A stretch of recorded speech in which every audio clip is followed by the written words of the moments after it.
Welcome to That Pennsylvania Witch podcast. My name is Katelyn Dawn. Thanks for joining us today.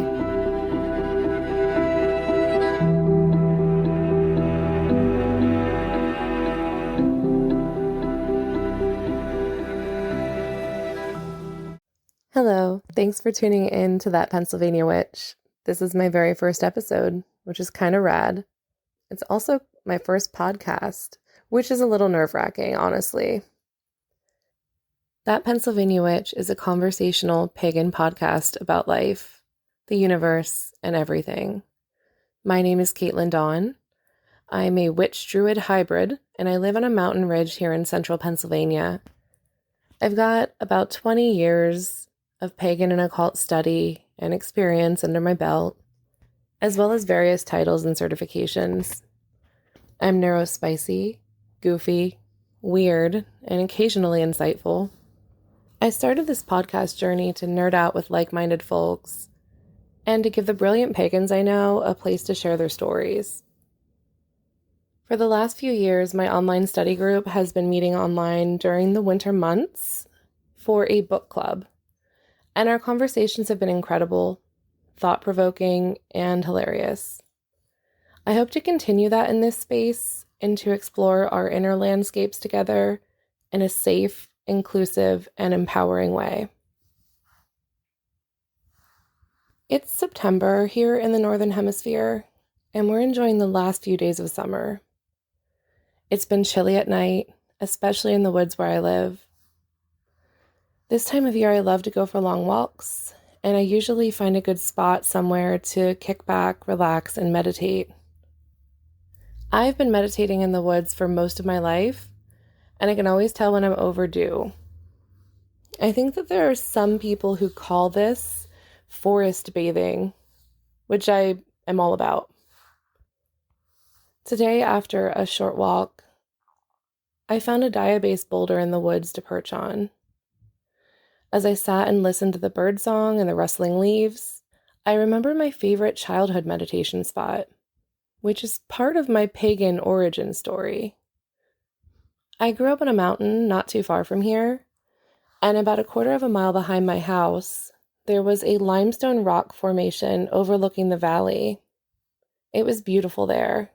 I have a strong tie to that place, and often journey there in my meditations and in person. I think the mountains help shape who I am today. The energy of the Appalachian Mountains is so unique and beautiful, and it's no wonder, as they were formed about 480 million years ago. At the time of their formation, the Appalachians would have had elevations comparable to the Alps or the Rockies, and the remnants and roots of those mountains as we know them today are much smaller, eroded over millions of years. But that doesn't diminish their significance, and it definitely doesn't tarnish their beauty. The energy, especially on those limestone formations in Pennsylvania, is just incredible. There's a powerful primordial magic there, and the land spirits are ancient. They don't communicate in any modern way. It took time and deep meditation to interpret their messages, and you might experience them differently than I did.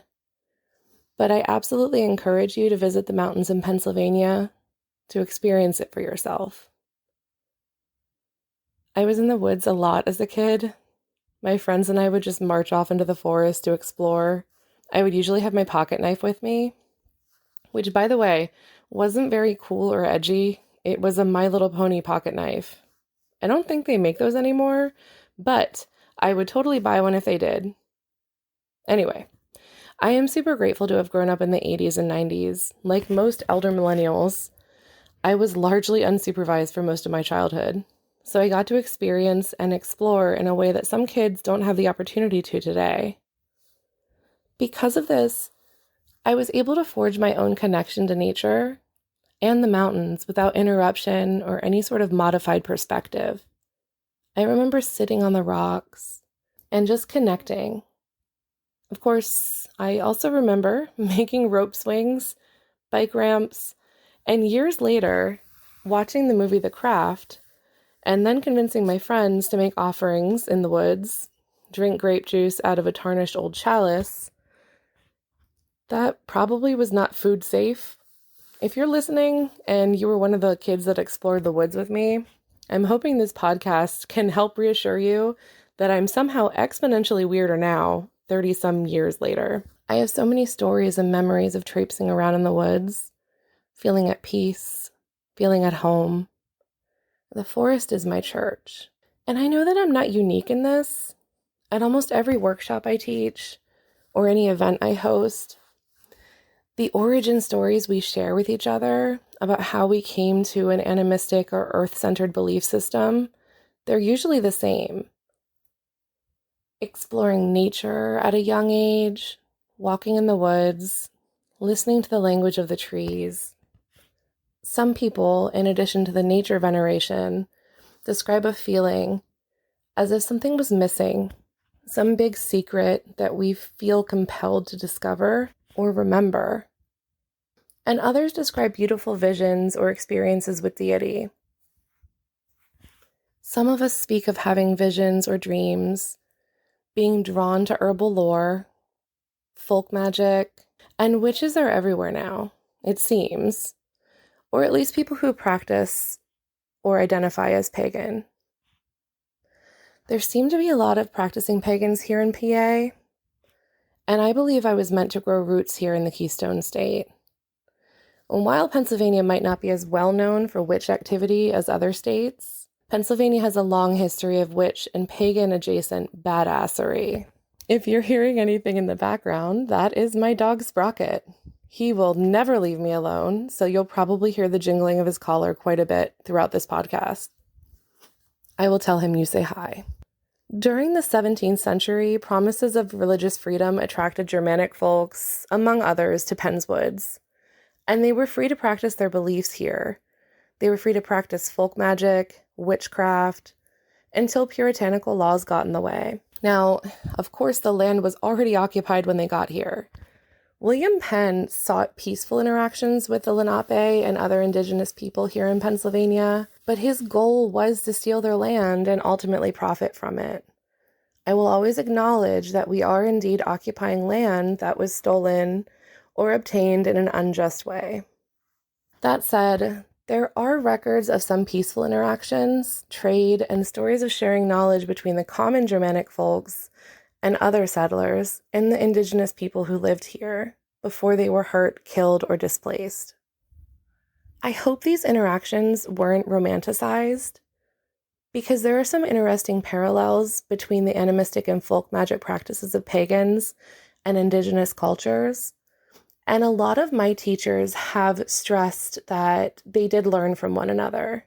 I really hope that's true, but I wasn't around, so I can't be sure. William Penn didn't allow the witch trials in Pennsylvania to escalate, at least, like they did elsewhere. And the first and only people to stand trial for witchcraft in Pennsylvania were two women from present-day Delaware County. The first woman to be accused was the Witch of Ridley Creek, a Swedish settler named Margaret Mattsson. In 1683, she was accused of bewitching farm animals and saying strange incantations while boiling meat in a great cauldron. Another Swedish woman, Jethro Hendrickson, was also accused. They were both found guilty of having the common frame of a witch, but not guilty in manner and form, whatever that means. I would love to know what Margaret was whispering over her cauldron. I bet she was probably just complaining about her kids or her husband. Both of these women were instructed to pay a fine of 50 pounds apiece and had to practice good behavior for 6 months. The Germanic pagan practices and folk magic are still around today, and it's one of my favorite topics. If you're interested in learning about Pennsylvania German culture, Brauerei, or other folk magic, check out Powwowing in Pennsylvania by Patrick Donmoyer, which is an excellent book.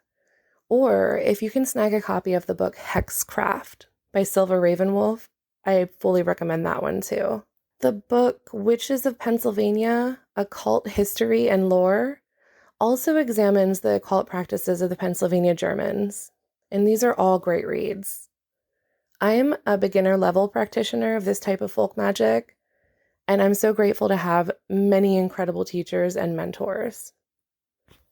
We'll dive into these topics more and nerd out together plenty about all things pagan and occult random geology facts, Brauerei, and honestly probably go off on several other spectacular side quests along the way.